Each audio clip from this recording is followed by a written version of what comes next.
Welcome back, guys. On this one, we're going to do a bit of a story time while I change over to some more suitable bushings for my weight. It's not going to be a tutorial, but I'm going to run you through some stories of, I guess, behind the scenes stuff from Evolve.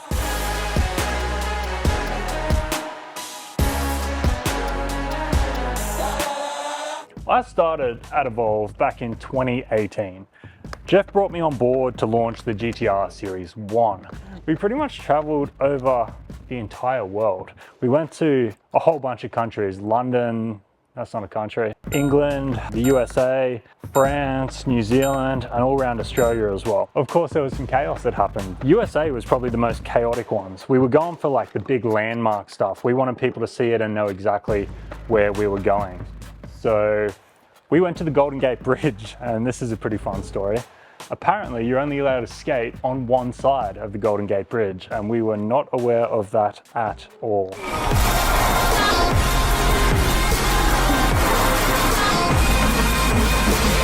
So here we are, there's probably, I don't know, 4 or 5 of us skating on this bridge. We got the big camera set up and everything, and this cop came in like literally a little golf buggy thing, and I just knew he was going to make us either delete the footage or confiscate the cameras. Kind of like professional looking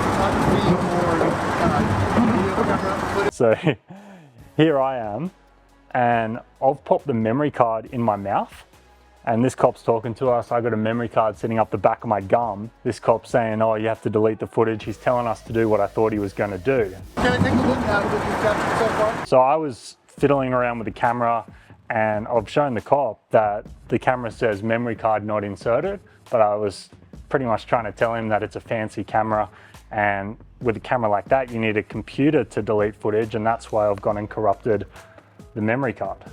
So Jeff's here thinking that it's actually all being corrupted and we've lost all this amazing footage that we've had on the Golden Gate Bridge. And we spoke to this guy. Eventually he let us go, and as we're skating back down that pathway, I turn to Jeff, he's right next to me, I smile and I move the memory card into my teeth, and you should have seen his face. Like, he thought that was the most genius move, and we've spoken about that a lot. That's a bit of a behind the scenes Evolve history story. I can't even think how to do this. This is super hard to do while you're talking about these stories, by the way. I can't remember which way things go. I think I've lost a little thing. From there, we went over, and I don't even know if I'm allowed to tell this story, but we went to a certain national park, and in America, they're very protective of their national parks. And essentially what happened is we were just skating, getting some super cool footage and all that. As far as national parks were concerned, we were a motorized vehicle, and they treated us the same as if we had a dune buggy. That's the wrong bushing. I'm forgetting which one I'm doing now. That one. It's hard to do while you're talking. As far as they were concerned, we were like a dune buggy or a motocross bike or something, and they got real mad with us and said we weren't allowed to be in the park, we weren't allowed on the roads, we weren't allowed all this stuff. So we ended up boosting out of there, and then when the footage went live later, they were still mad about it. Let me get that up in there. Tricky bit. So we did get all this awesome footage, which you actually can't see. It went out at the time, but it's since been deleted. So that's I put the wrong thing in again. It's impossible to concentrate on which bushing you're putting where. Oh my God. I've made an absolute mess of these bushings. Let's move on from the GTR film completely and start talking about some of the other stuff. Now, one of the biggest things, and I know Jeff speaks about this a lot, is that we're super blessed in the sense that we get to travel around and ride with all these people, all these communities, all around the world. So it's really interesting that as we go to all these scenes, everyone's got their own little way of doing things. Maybe it's the kinds of boards they like to ride. Maybe it's the styles they like to ride. The Sydney crew was always super into like putting heaps of crazy lights and speakers on their board and just cruising. A lot of the guys in the UK love riding dirt trails or getting off-road and doing all that sort of stuff. And a lot of the New York boys like to ride really fast, just straight line fast, which isn't really my style, but when you're there, you got to ride like them. Give me a moment. But yeah, the point of that is everyone likes to ride in a different way, and it's super cool to go over and actually immerse yourself in these different communities, get to know the boys and what they're like. So the UK scene specifically, like I got a lot of friends over there. We've done a whole bunch of stuff. One of the first times was the UK Open, which was a race that we ran in 2019. It was before the Haitian came out, so we didn't have 12S, we didn't have 63mm motors, but what we did have is the ability to build a four-wheel drive board. So we put it out as an open invitation. Every race we had done up to that stage, there was a couple World Cups over in France and over in America. We had sort of different classes, an open class and an evolved class. So the evolved boards all raced like against other evolved boards just to make it fair, so no one was on a completely like crazy board. But because the track was so technical and it was so skill based, we did open it up to everyone. And then the boys at Trampa, they know who they are, decided they would do the Devon Demolition Tour. They made shirts made up that they were gonna come down and take us out. We got wind of this, so we thought, hey, you know what? We're gonna build something that's gonna tear them to pieces. And we did. So we built these four-wheel drive boards, which had just insane amounts of acceleration. Way too much. It was like almost to the point where like your average rider couldn't even launch it because they took off so quickly. Then we flew over Tyler, who's probably the best rider maybe in the world. Don't tell him that, he'll get a big head. But we flew him over and we set up this track, which was really tight, had a lot of humps and stuff like that. And these boys came in on their big mountain boards and they struggled with the turning circle because of course we're on the double kingpin. So on any hairpin, we were able to take the inside line so we could get off the line in front of them. And then because they had to take the corners wide, they just could not get around us. And then Tyler, I think he raced like 12 or 16 races throughout the course of all the knockout rounds. He did not lose a single race. Yeah, very impressive. The best thing about the UK Open, let me concentrate on colors so we don't have to redo this end again as well.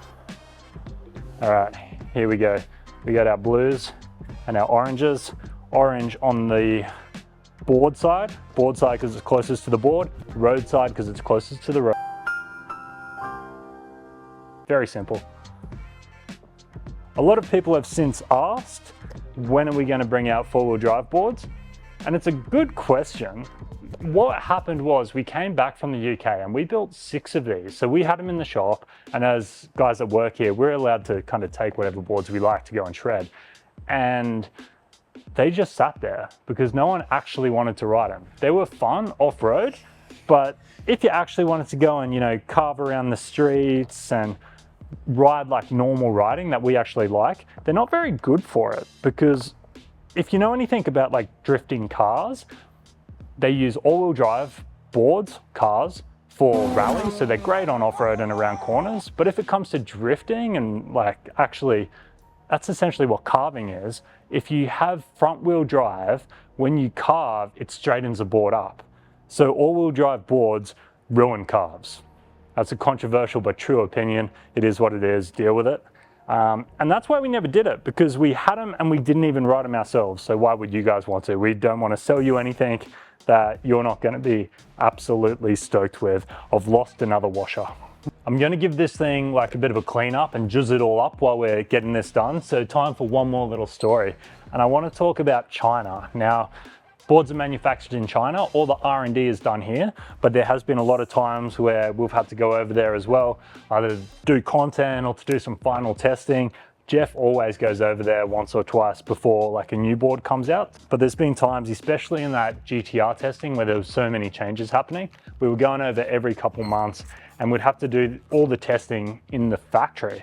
Now it's a really big factory, so you can get up to speed and sort of ride around, but you're riding around kind of like this at full pace on boards that are still in production. We were testing, it was something to do with the SOC, that's the state of charge, which is what makes the battery percentage read properly. So when you're testing SOC, you have to actually ride the whole battery through.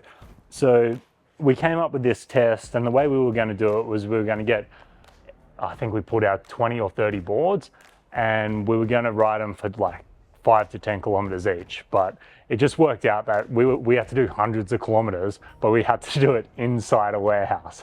So there was 3 of us. It was me, Nick, and Jeff, and we just had so much fun. We were riding till like 11 o'clock at night doing laps of this thing. We ended up making like a racetrack within the actual thing, and it's polished floors too. So we're slipping and sliding and just going and going and going.